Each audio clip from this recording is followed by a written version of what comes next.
বাস, আইক্যওয়ালা বাস। প্রবাসীদেরকে সরকার ভালো করে আইক্যওয়ালা বাস দিয়েছে। কেমন বাস দিয়েছে? যেখানে বিমান টিকিটের দাম কমার কথা সেখানে বিমান টিকিটের দাম আরও বেড়ে গেছে। এর আগে ভিডিওতে একটা বলেছিলাম যে 43টা পণ্যের উপরে ভ্যাট বসাইছে সরকার, যেটার সাথে টিকিটও আছে, প্রবাসীদের যে টিকিট সেই টিকিটও আছে।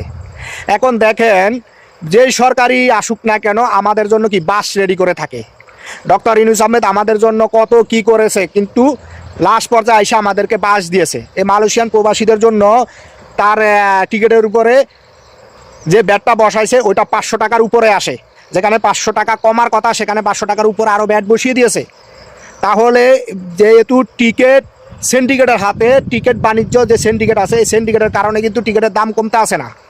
মালয়েশিয়াতে যাইতে যদি আপনার 1200, 1300, 1400, 1500 রিঙ্গিত লাগে, তাহলে এই জিনিসটা আপনি বলেন যেখানে 500-600 রিঙ্গিতে হওয়ার কথা সেখানে 1400-1500 রিঙ্গিত লাগে। আর এখন তো আরও বেশি বাড়বে, যেহেতু সরকার ব্যাট বসিয়ে দিয়েছে।